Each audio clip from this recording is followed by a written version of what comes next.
Nos últimos dias, muita gente pediu que eu falasse um pouquinho sobre essa questão envolvendo a pregadora Vitória Souza e a ida dela ao aniversário de um amigo LGBT. Galera perguntando o que eu achava, alguns irmãos da igreja comentando em algumas rodinhas. Lá no Instagram, Sermão Poderoso, o pessoal também perguntando, caixinhas de pergunta, algumas vieram. Eu me amarrei, confesso que eu tentei evitar falar sobre isso, porque é um assunto que soa mais como fofoca, sabe aqueles fuxico gospel, do que com a pregação do evangelho, que é o que mais importa. Entretanto, eu achei ser um assunto pertinente, eu decidi então falar sobre isso aqui, porque a gente pode aprender algumas lições aqui, tá? E vocês sabem que eu não gosto muito de ficar enrolando para falar, não tenho papas na língua. Acabei de gravar, inclusive, um vídeo agora falando do pastor Rodrigo Silva e um comentário que ele fez, discordando, apesar dele ser da minha igreja e de eu admirá-lo, mas eu precisei discordar porque a Bíblia é soberana, não é o pastor, não é o presbítero, não é seja lá quem for, é a Bíblia, a palavra de Deus. Só a Escritura. A pregadora, que chamam de pregadora mirim, não é mais mirim não, tá? Já é uma pregadora jovem, quase que adulta.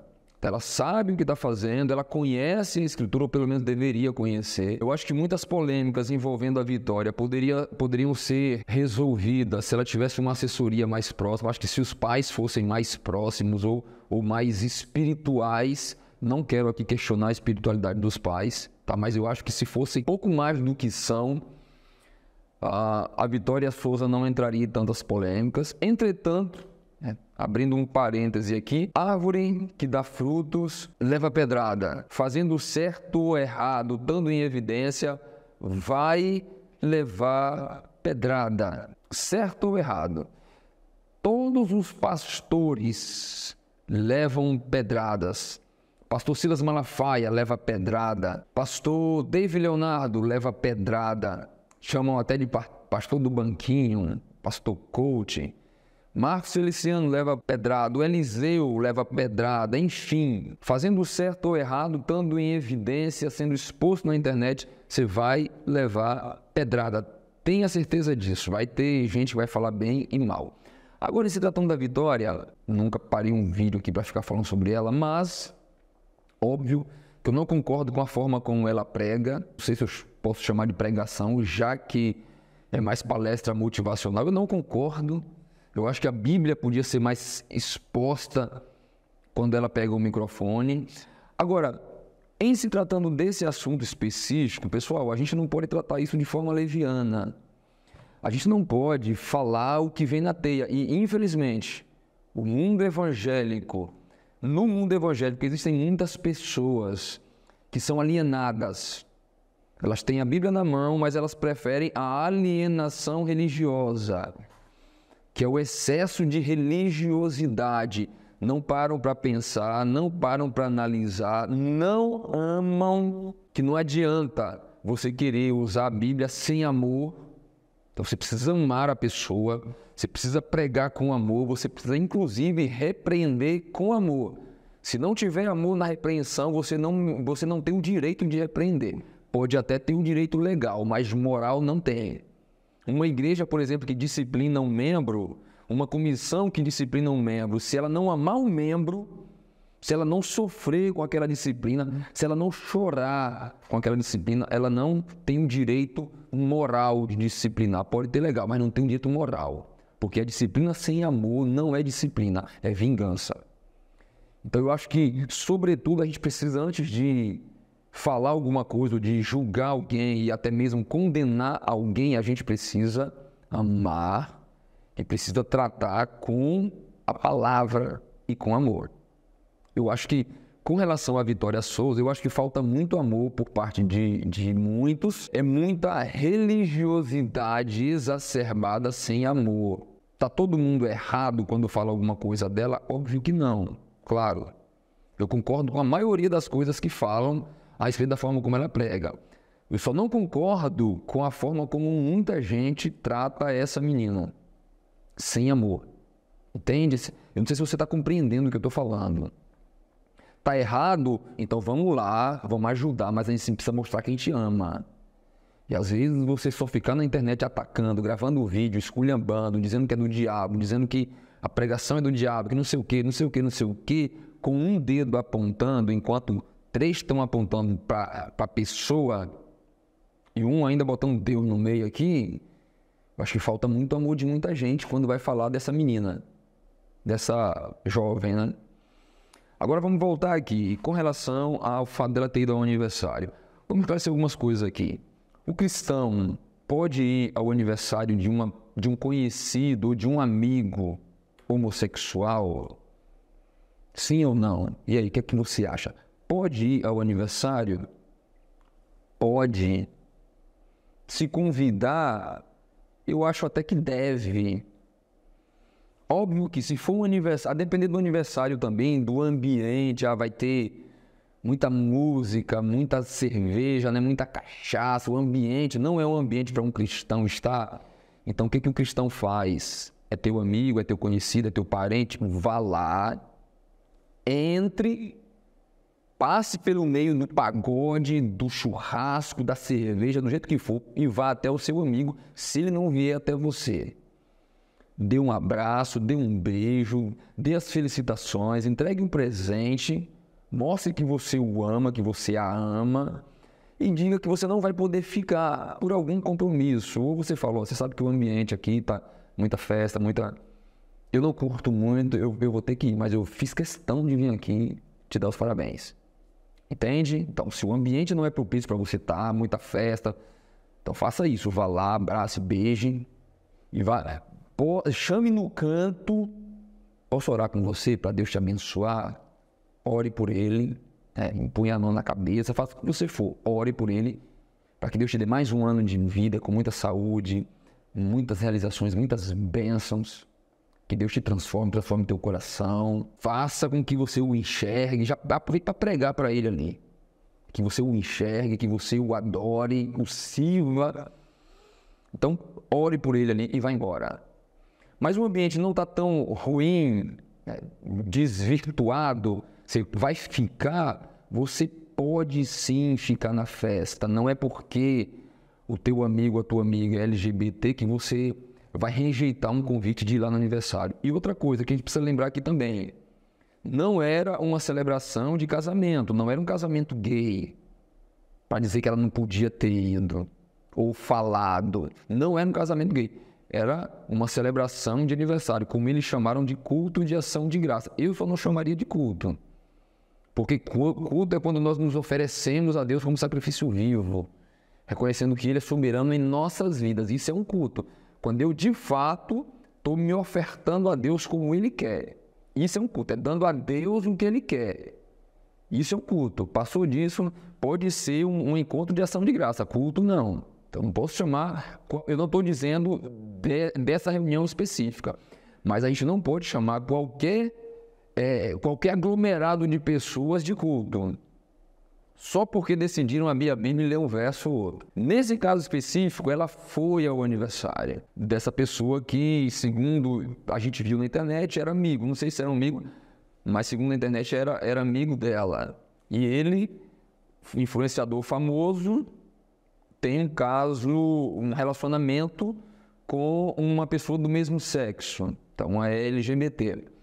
E aí, quando a gente fala em LGBT, tem muito cristão que já sai correndo, né? Parece que a pessoa está com lepra. Sai correndo, desesperado, parecendo que ela está com lepra. Não, filho, não faz isso não, se achegue.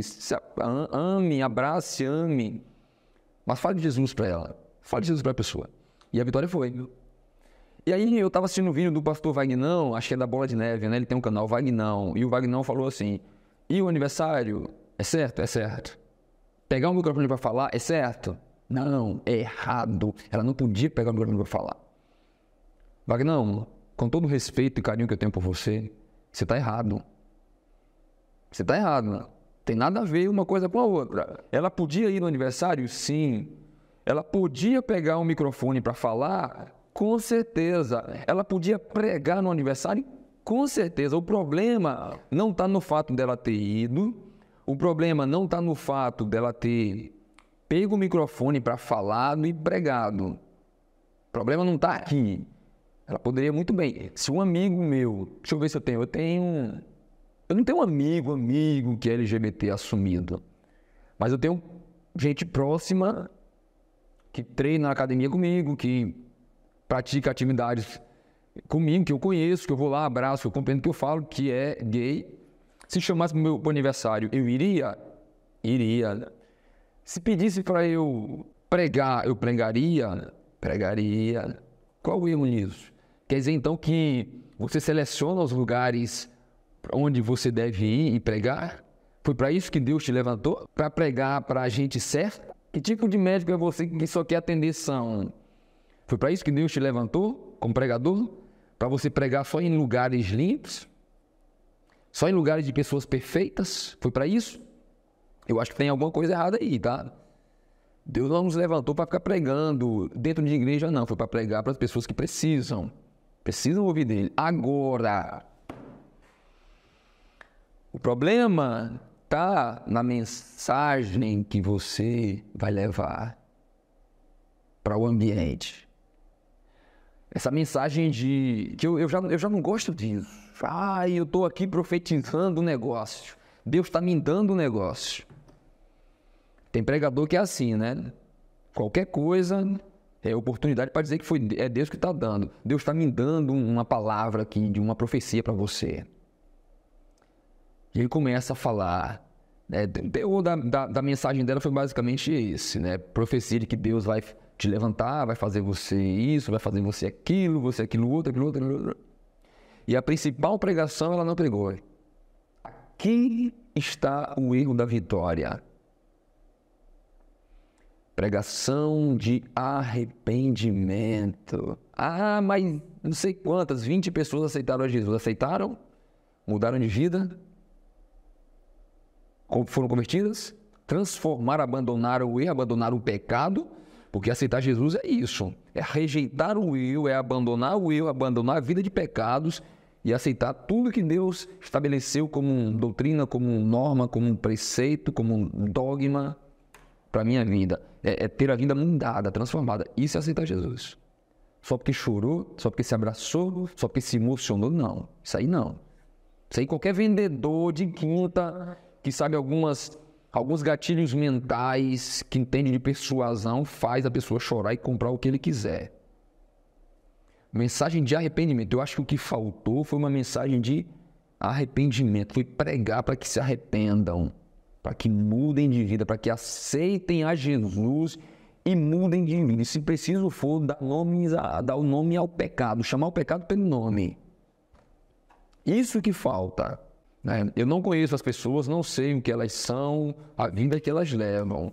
Mas quando você vai em um lugar de pessoas que não são cristãs como você é, você precisa pregar uma mensagem de arrependimento, que aceite a Jesus, que abandone a vida de pecados.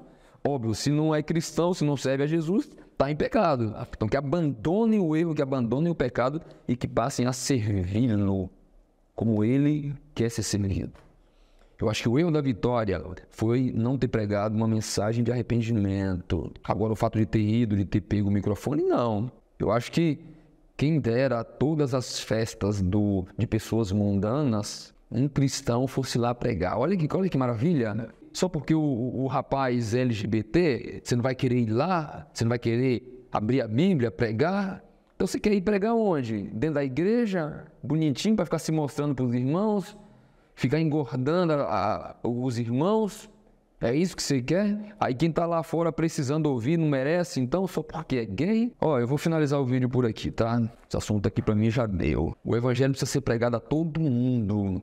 E então virá o fim. Palavra de Jesus. A todo mundo, a toda criatura. E então virá o fim. Agora, se eu sou pregador e fico escolhendo para quem vou pregar, o problema não está em pregar, o problema está no que você vai falar, né? O problema é você ir e falar o que a pessoa quer ouvir. Falar o que a galera que está no ambiente quer ouvir. Esse é o problema. É você não ir e falar o que Deus quer que seja dito. Uma palavra de exortação, uma palavra de transformação, de arrependimento, de mudança de vida. Até de condenação, se for preciso. Caso não mude de vida. A mensagem que Jonas não quis pregar em Nínive foi essa. Era uma mensagem de arrependimento. Ou você se arrepende ou você vai para o inferno. Você sabe por que Jonas não queria ir? Por que Jonas deixou de ir para Nínive e foi para Tarsis? Você sabe por quê? Porque ele sabia que se ele fosse lá em Nínive e pregasse a mensagem de arrependimento, o povo podia se arrepender e Deus não ia castigar o povo. Então, para que o povo se lascasse, morresse, fosse condenado, ele falou, não vou pregar então, eu não vou. Os ninivitas, aquele povo mau, perverso, que merece morrer, que mata cristão, que mata o povo de Deus, que esfola, que embala, que arranca o couro, que joga óleo quente. Não, eles têm que morrer. Aí ele não foi. Ele não foi. Tanto que quando ele passou pelo que passou e resolveu fazer a vontade de Deus, ele foi, pregou e o povo se converteu. Aí ele, Senhor, o povo tinha que morrer. Aí foi quando Deus, ele foi lá para cima, a plantinha veio dando sol, Deus mandou um bichinho, foi lá, comeu, matou a planta, ele quis morrer por causa da planta. Quer dizer que por causa de uma planta, a planta você queria que vivesse e o povo você queria que morresse, né? Entendeu? Então, que nós amemos mais as pessoas, que julguemos e condenemos menos e amemos mais. Posso julgar e condenar? Posso, desde que primeiro eu tenha feito um julgamento, um auto-julgamento. Eu julguei a mim mesmo, ao que ser condenado, então deixa eu mudar. O que Jesus falou, deixa eu arrancar primeiro a trave do meu olho. Então eu estou limpo com Deus, em Deus, pela graça de Deus, em Jesus eu estou limpo, lavado e remido no sangue do Cordeiro. Agora eu posso ir lá, julgar e condenar o irmão que está em pecado e que não quer abandonar o pecado. Antes de julgar e condenar, posso condenar, posso julgar? Pode sim, isso é bíblico, pode sim. Desde que, primeiro, tire a trave do seu olho, primeiro você julgue a si mesmo, que tem as tuas vestes lavadas e remidas no sangue do Cordeiro. Depois você pode ir pregar para o irmão. Se ele não aceitar, óbvio que ele vai ser condenado. Deus te abençoe, meu irmão. Deus te abençoe, minha irmã. E que nos coloquemos nas mãos dele como instrumento para pregar, para levar o evangelho para o gay, para o hétero, para o doente, para o preto, para o branco, para o indígena, para seja lá quem precisar ouvir o evangelho, que a gente vá com amor, amando, abraçando, e que pregue a mensagem de transformação, de arrependimento, de mudança de vida. Sobretudo, pegue Jesus, levante-o, como ele falou para Nicodemos, levante Jesus, ensine as pessoas a amarem a Jesus, para que elas, amando Jesus, façam tudo o que ele nos ordenou. Deus te abençoe e Deus te guarde. Um forte abraço. Fique com Deus e até o próximo vídeo.